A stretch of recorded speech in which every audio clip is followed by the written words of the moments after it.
Lately, I've been asking myself one question. Do I still believe less is more? Should I really be able to see every idea I've ever imagined when most of them are trash? Because AI says that reality was holding me back, that what I always wanted, that what we've always needed is more. More ideas with instant feedback. But I don't think that's true. We don't need more ideas, just better ones. And poetry illustrates this perfectly. It creates through restraint, not abundance, off the idea that less is more. And we all used to believe this to be true, but if we still do, then why are we so obsessed with having more? More money, more views, more violence, more envy, more anger, more nicotine, more dopamine, more bets, more sex, and more sadness. More of everything except meaning. We choose the cheap things and wonder why we're broke. But it begs the question, if we live in excess, should we create an excess too? If no idea is off limits, should we strip our morals too? Should we create without intention? And will that really lead us to more freedom or to more noise, to impatience, to confusion, and to unemployment? When everything is possible, what makes anything meaningful? This and many other worries have been at the forefront of my mind. And if you're an artist and you feel pummeled by fear, I'm right there with you. But I can't stand all the doom, and I can only really deal with my problems through my art. So I figured today I'd start to answer some of these questions by turning my worries about AI into poetry.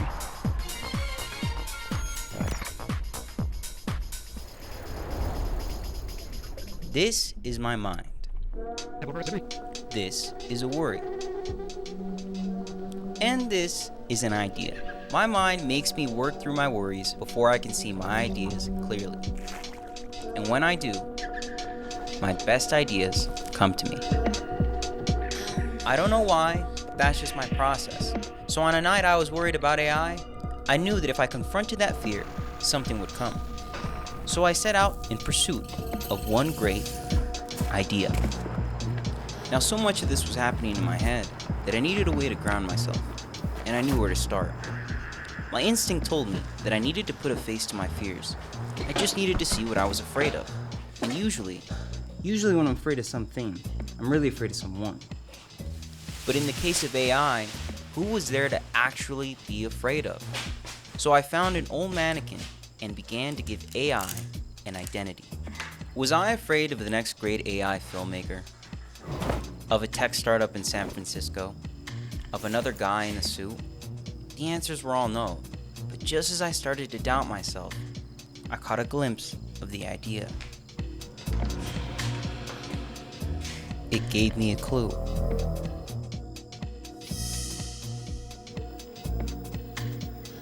I had a hunch I was doing too much. This time, I would dress up the mannequin with something that I would wear. And as soon as I did that, the answer became obvious.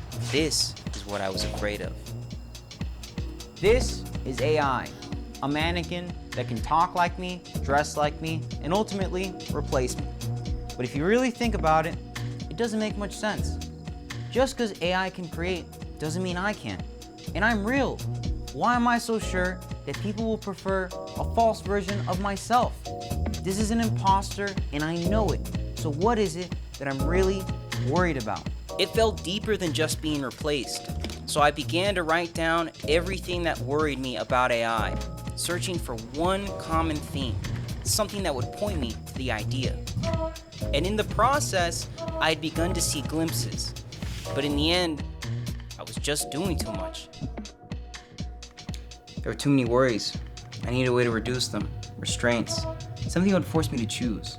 In newspaper Blackout, Austin Kleon describes how in a fit of writer's block, he started making poems by blacking out newspaper articles with one rule to guide him.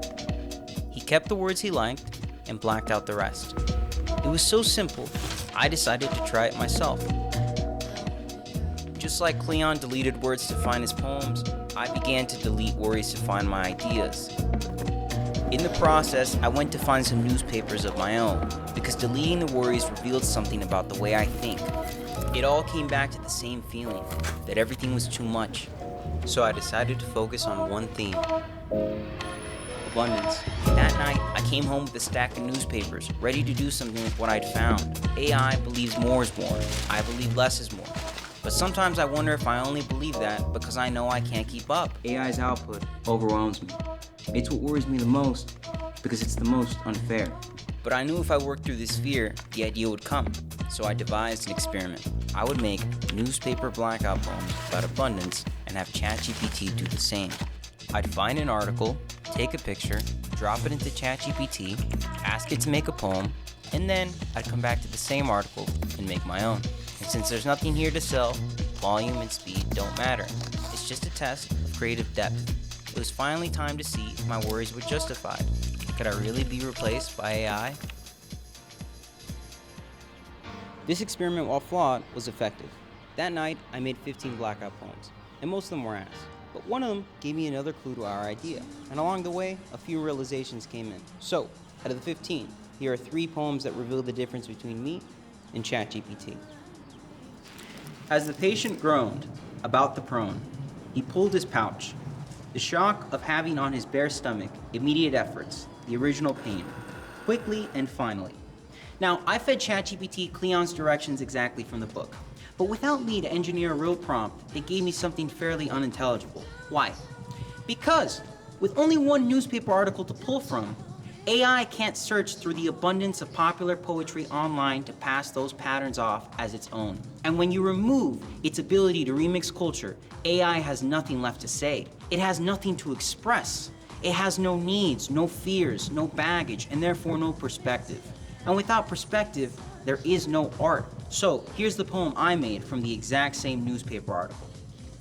Urgency is the omen of sickness, the expedient of a sleight of hand trick. The immediate stature of importance is not without danger. Now, I'm no fucking Bukowski, but unlike AI, I actually made some sense. Because from my perspective, urgency is another form of abundance. Because for me, it comes from putting too much pressure on myself to be good at something. Online, I want to immediately be great at something to let other people know that not only am I good at it, but that I'm better than them. And that is largely driven by this insecure, competitive urgency to be great. But I find that when I genuinely have something to say, I don't care how long it takes, I find the time. Because working with patience is what gives me real confidence and the clearest ideas. And AI says, well, now you can skip the thinking and create instantly. The creatives that survive long-term aren't able to because their ideas are great. They survive because they've built systems that allow them to curate consistently over time. And in order to build those systems, you have to be able to analyze your thought process and clearly communicate them to others. And if you can't do that, how are you going to convince anyone that they should fund the finished product? And that's what leads me to my next poem, Money, Greed. With a little bit of assistance from me, this is what AI wrote. The highest paid field opportunity, inviting learning while still earning. In business for yourself, no capital required, only free obligation. This is clear, but in the end it's empty of any kind of voice because there's nothing to be said. And so, let's not waste our time with it. Here's what I wrote. If an expert offering maximum income in good times or bad employs you with no obligation, run fast. You ever seen those reels about artists who don't make it because they're not commercial enough? I kind of feel like they're talking about me. In many ways, the world wants you to be like something that was written by AI. Cliche, generic, predictable. Because with such a broad common denominator, you become marketable and then buyable by corporations who need to feign morality. And listen, I love money. And I know without it, I cannot make the films that I want to make. But salesmen salivate over selling you ideas you can't prove. Whereas my fascination is in how ideas come to be and what we need to do to bring them to life. I don't see art as a function for capitalism, and that used to be evidenced by the fact that it couldn't be endlessly bought and replicated. Less used to be more. But now they're trying to cut out artists as the middleman, not just by erasing jobs, but by diluting the internet with ads for products that you don't need. They don't want you to be seen. But the hardest realization for me is that this is a system that's perfect for people that do not care about process or humanity, and unfortunately, there's a lot of us. But I have to ask, what is it in service of? If we're going to make so much that nobody can see it online, no one has a job to buy it, and no one cares about it, who is it for? AI? This question kept me up at night.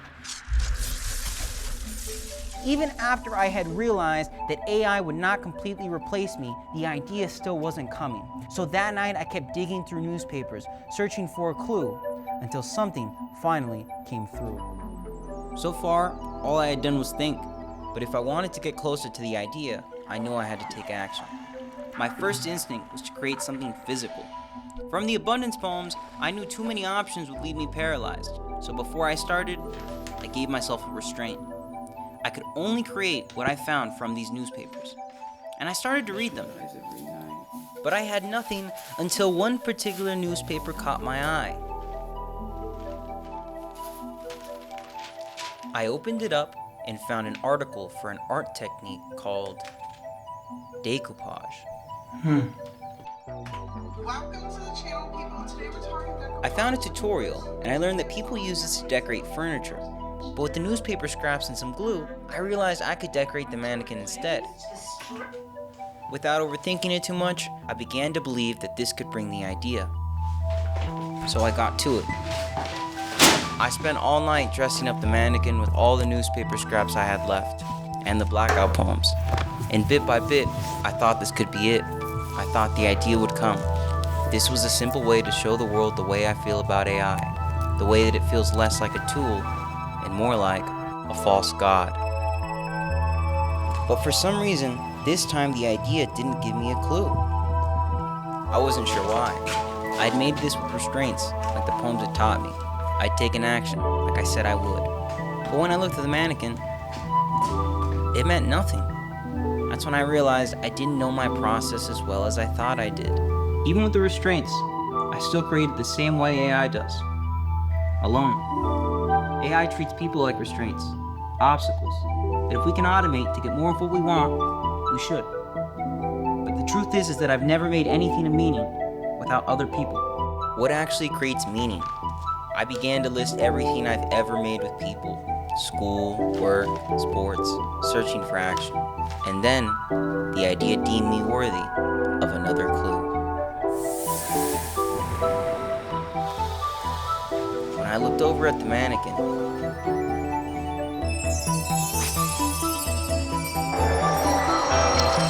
I began to see a new poem.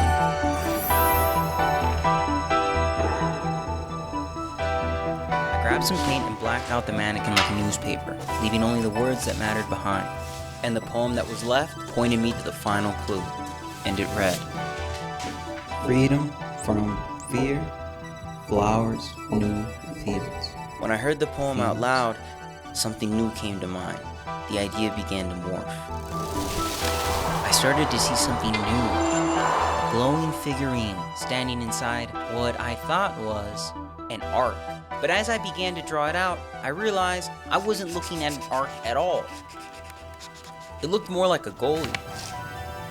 And since the poem had mentioned a field, it felt like it was asking me to go to a soccer field. But why there? Why soccer? I wasn't totally sure, but I knew this much. The idea was leading me towards other people, and if I wanted to see where it went, I had to go with it. Alright boys, I just crushed your Red Bull. So, I would go touch grass. Now we gotta get the Pedialyte. Pedialyte, that's a must. I forgot my pickle juice. They didn't have it at Walmart. If you've ever been to an open play, you know that this is where the former could have gone pros, my knee was fucked up, those kind of people, they come out, so I'm ready. So, I began my search for the idea in goal. Hey! Oh! Fuck! Gracias. I meant that. Oh! Oh shit. Oh. You see that shit? Yeah, I'll be in fucking goal. I'll be that guy. But after a while, nothing came. Yeah, right? Hey. So I left and ran onto the field. I was just there, playing. Hey. Not trying to control anything, Pégale. just letting it come to me. Otra. Oh. And for the first time, I felt like I wasn't making something alone in my head.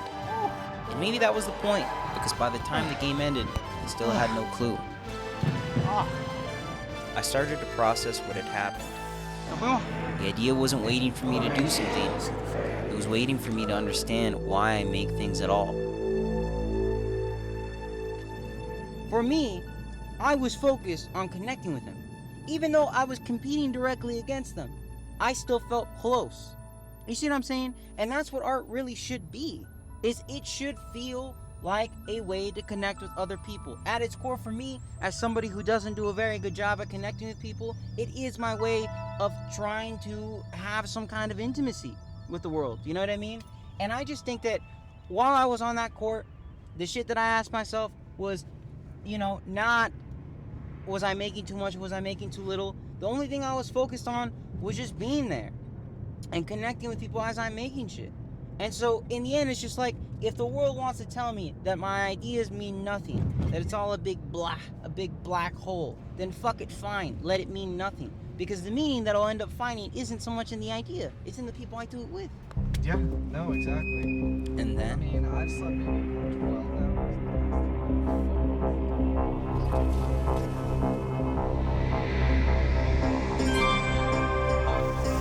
the idea gave me the final clue.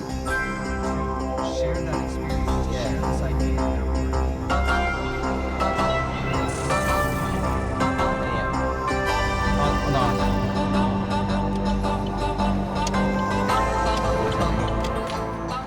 To anyone else, it was just a gentrified credit union. To me, a way to show that there was more to the world than what we could see. What the fuck?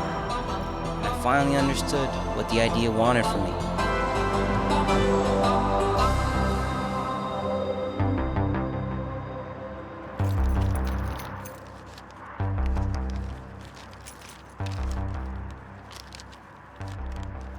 I was no longer trying to beat AI.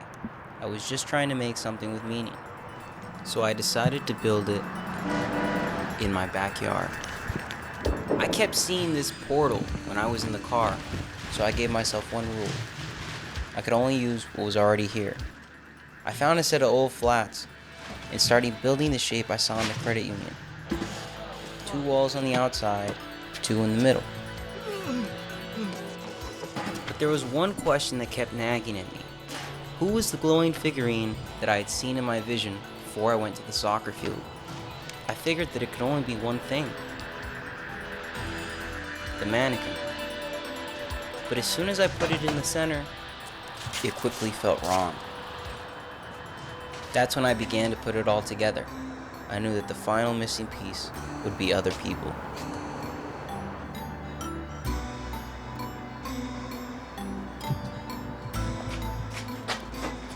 Or so I thought. Because just as I was about to wrap up, the idea had another plan for me.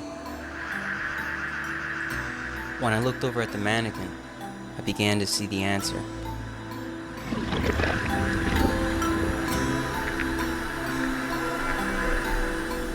The glowing figurine.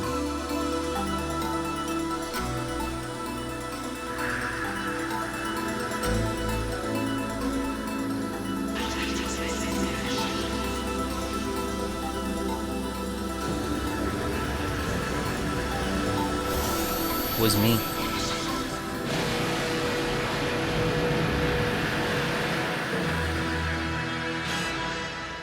I finally felt like I understood my process.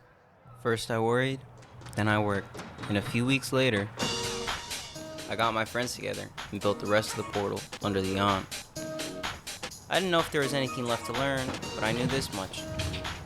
And if it all goes well, this is where the process bears fruit, where I can leave my mind free from worry. I couldn't help but think back to the union and realize the idea was way ahead of me. It felt like it found me. I found it!